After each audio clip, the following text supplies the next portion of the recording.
Greetings, everyone, and welcome to a special Batman 80th Anniversary review. Yeah, it's the 80th anniversary of everyone's favorite Caped Crusader, Gotham Knight's Dark Knight Detective Protector.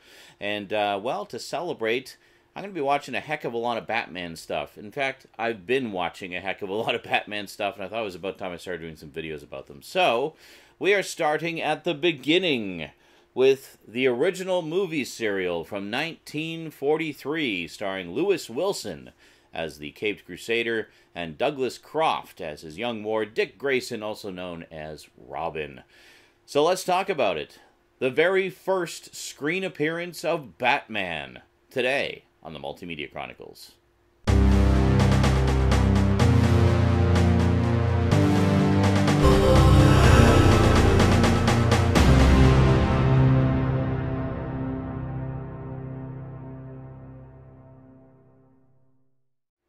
Welcome back.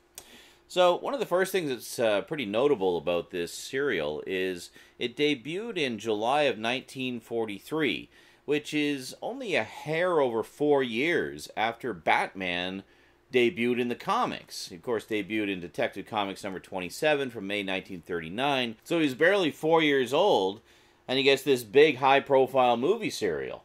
So I think that really just goes to show how quickly Batman took off as a popular character. I mean, he went from being essentially a backup feature in Detective Comics, just another one of the many detective stories that would appear there every month, to getting expanded stories a few months later, getting his own book, a quarterly series just called Batman a few months after that, which eventually went bi-monthly and monthly, much like Detective Comics, and he eventually completely took over Detective Comics, and it just exploded. Like, it was so popular almost right out of the gate. And then just a hair over 4 years later, he's on the big screen in a movie serial. Now, as far as the serial itself goes, it's fairly standard, straightforward superhero action-adventure fare. You've got the evil Dr. Daka, who is wanting to take over the world with his mind-control device, and Batman and Robin have to stop him. Now, one of the things this serial is noted for is it's not too subtle racial slurs throughout. Now, the first time I saw this was actually on VHS. There was a 2-volume VHS release from Good Times Home Video that came out in the late 80s, early 90s sometime. Here's some pictures of the front and back of the box. Now, these were essentially bargain releases, but I didn't know at the time these were actually pretty heavily censored. They actually cut out a lot of the racial slurs and such because, well, they're bad. The DVD release, however, presents them uncut with, you know, in the correct historical context, obviously. Now, that said, originally, the villain was not going to be a racial stereotype villain. No, it was actually going to be the Joker. Yeah, because the Joker had already appeared in the comics many, many times over the past 4 years and was almost immediately as popular as Batman. In fact, if you look at this early teaser poster for the movie serial, if you notice who Batman's punching in the face, well, that doesn't look like a racial stereotype character. That looks like the Joker to me. And in fact, it was going to be the Joker quite late into the pre-production process, so much so that they already had all the sets and everything ready to go for the villain to be the Joker. It was going to be J. Carrol Naish, who plays Dr. Daka, was going to be the Joker. How awesome would that have been? J. Carrol Naish, like a legend of niche cinema and horror movies, as the Joker. Oh, man. I can't help but think there's an alternate universe out there somewhere where that happened, and that exists. Why can't we be in that universe? I want to see that serial. So as you're watching the serial, you notice that Dr. Daka has his base in a funhouse. Yeah, that sounds kind of Joker-ly, doesn't it? And, yeah, essentially everything was kept the same from the Joker version of it. The only thing that was changed was the main villain. They even kept the same actor, still J. Carrol Naish as the main villain. But you'll notice as you watch, I mean, it's very distinctly a Joker-like environment that he operates out of, and even the plan that he has is very Joker-like, and the traps that he springs on Batman and other people are very Joker-like. So, I don't know, if you just kind of think of it as the Japanese Joker, maybe?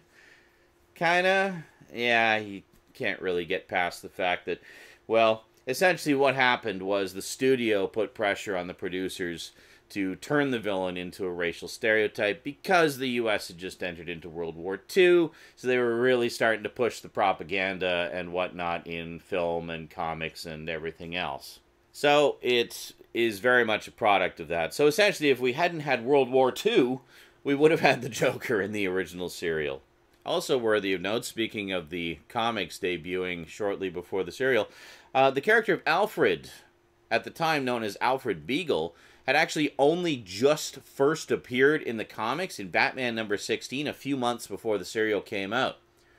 But it was far enough ahead that Alfred actually is in the serial. Which leads us into perhaps one of the earliest examples of a film adaptation of a comic influencing the comics. Now, of course, we've seen this before with Batman the Animated Series introducing Harley Quinn, who was later introduced into the comics and has become a huge hit of a character. Well, that's happened before in Batman history, where something was introduced in one of the adaptations that later influenced the comics.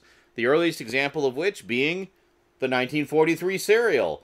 Because the way Alfred appeared in the comics at the time was as this kind of portly fellow. Here, I'll show you. That issue actually happens to be reprinted in Volume 5 of the Golden Age Batman. There's the cover for issue number 16. And one of the earlier stories in it, we just go ahead here, is actually called Here Comes Alfred. So in this case, Alfred is kind of an amateur criminologist. He takes an interest in detective fiction and that sort of thing. And unlike later versions of the Batman lore, he was not there all the time. He wasn't there when Bruce was a kid. He didn't help him to get over his parents' death and basically be a surrogate father to him. No, that was all later revisions to the origin story. In the original comics, Alfred actually just kind of shows up one day and installs himself as their butler. And it's all a little shady, a little suspicious, a little strange, but they don't question it because Alfred immediately proves himself to be incredibly helpful and trustworthy. So he was quite a well-liked character and was obviously there to stay. So they worked him into the movie serial. But interestingly enough, in the movie serial, he appears much closer to the Alfred that we know now.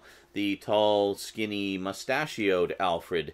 Now, in the serial, he's kind of the comic relief character. He's a bit more bumbling and goofy and has some pretty funny scenes, actually. But the interesting part is, the way he appears in the serial influenced how he appeared in the comics. Because not long after the serial came out and was a moderate success, the comics decided to change the look of Alfred to be more like William Austin and how he looks as Alfred in the serial. So the tall, skinny, balding, mustachioed Alfred that we all know and love debuted right here in the 1943 serial. In the comics, he looked like the portly fellow from Alfred's debut. So kind of interesting that, they introduced Alfred into the serial because he was just introduced in the comics, and then the comics changed how Alfred looked based on how he looked in the serial. But it doesn't stop there. There's a little something else introduced in the serial that later became a mainstay of the comics. Little thing you might have heard of called the Batcave. Yeah, the Batcave did not exist in the Batman comics at this point in time. It was introduced in the 1943 serial as the Bat's Cave, because it's got bats in it, I guess, and it's the cave that belongs to the bats, so it's the Bat's Cave, like bat apostrophe S cave. Yeah, and now, in this case, if you're expecting to see the dinosaur and the big penny and the bat computer and the big rotating platform for the Batmobile, no. We don't have any of that. The Bat Cave, or Bat's Cave, in the 1943 serial is basically a cave with a couple of chairs and a desk. Oh, and bats. There's bats there, too. So Batman would essentially capture bad guys and tie them up and interrogate them there. Or he would just sit at his desk and brood, waiting for the call to action. They may be wondering, hey, what about the Batmobile? Is the Batmobile in this? What does the Batmobile look like? Well, the Batmobile isn't really the Batmobile in this. They're kind of taking a cue from the earlier comics, I think, before the Batmobile was introduced. And it's basically just a convertible. And there are several times when Batman just kind of changes on the fly in the back seat of the convertible as they're on their way somewhere. Which honestly, I mean, it's from a practical sense, it kind of makes sense, but it definitely doesn't have the same sense of occasion with them changing in the Batcave and then roaring out of the cave in the Batmobile. It's more just Alfred drives them into an alley and they change in the back of the car. A couple of other notable things about the serial. Lewis Wilson, who played Batman, is actually the youngest actor to date to portray Batman on screen. Yeah, he was actually only 23 when he donned the cape and cowl. Douglas Croft as Robin is pretty much bang on perfect. He's just like he is in the Golden Age comics. Costume-wise, for the most part, they got it right. You know, he's got the trapeze outfit, the R logo, and then his mask is just a Lone Ranger mask. The Batman costume itself is a little bit janky, but whatever. It's close enough to how Batman looked in the Golden Age comics that I can accept that. So, at first glance, one might kind of look at the serial as being a bit cheesy, but honestly, it's no more or less cheesy than a typical action-adventure movie serial was at the time. If you watched any other movie serials, you kind of know what to expect. You have the cliffhangers at the end of every episode. The beginning of the following episode, sometimes they cheat how he gets out of the cliffhanger. Like, there's always the classic one of like, oh, he goes over the cliff in the car, and how's he going to escape? We clearly saw him go over the cliff, and he was still in the car. And then the following episode, there's another shot inserted where he jumps out of the car at the last minute. I swear every movie serial has that cliffhanger for at least one episode. But I have to say, for the most part, the majority of cliffhangers in the original serial, they don't cheat. What you see happen at the end of the episode is picked up exactly the way you saw it at the beginning of the next episode. Mostly. There's a couple where they do cheat a little bit, but, you know, that's part of the fun of these old movie serials for me, is seeing which ones they do honestly and which ones they kind of cheat the resolution in the next episode, but whatever. It's all good fun. So again, kind of regarding the cheese factor, a lot of people have criticized this version of Batman as just being kind of, you know, low budget and janky and whatnot, and yes, it is kind of low budget and janky, but honestly, I've been reading a lot of the Golden Age comics as part of my Bat Fest, and I have to say, this actually gets it pretty darn close to the way the comics actually were at the time. You can't watch this version of Batman having in your mind all of the modern interpretations of Batman, because Batman's gone through a lot of changes over the past 80 years. You know, there's been a lot of evolutions of the character and the concept, and even the backstory and the origins and everything has been retooled countless times over the years. So you got to look at it in the right mindset. It's like, okay, there was only 4 years worth of comics when they did this serial, so really all you should be comparing it to is, okay, well, how does it compare to those first 4 years of comics? And having been reading those first 4 years of comics, I can honestly say it's pretty darn accurate. You know, this really does capture the feel of the comics of the period pretty accurately. So, you know, it is what it is. And I gotta, you know, give props to Mill Creek for leaving them uncut as well, because, I mean, obviously the racist remarks and whatnot are very cringe-inducing nowadays, but they were in the middle of a war, for crying out loud. So yeah, there's going to be a lot of propaganda demonizing the enemy. So this was only one of many things out there that had, you know, Japanese or German villains that were portrayed as just pure evil that must be destroyed. And this one is no exception. So, if you're looking to get into the origins of Batman on film, I highly recommend checking out the movie serials. They're a lot of fun.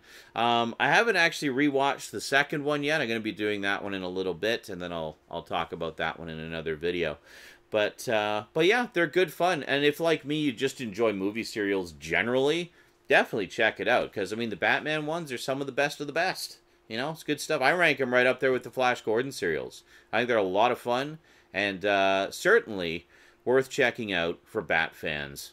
Alrighty, that is it from me to you for now. So thank you very much for watching. Big thanks to my Patreon sponsors. Come and check me out on Twitch whenever you feel like it. I stream just about every day, and I'll see you next time. Until then, sayonara.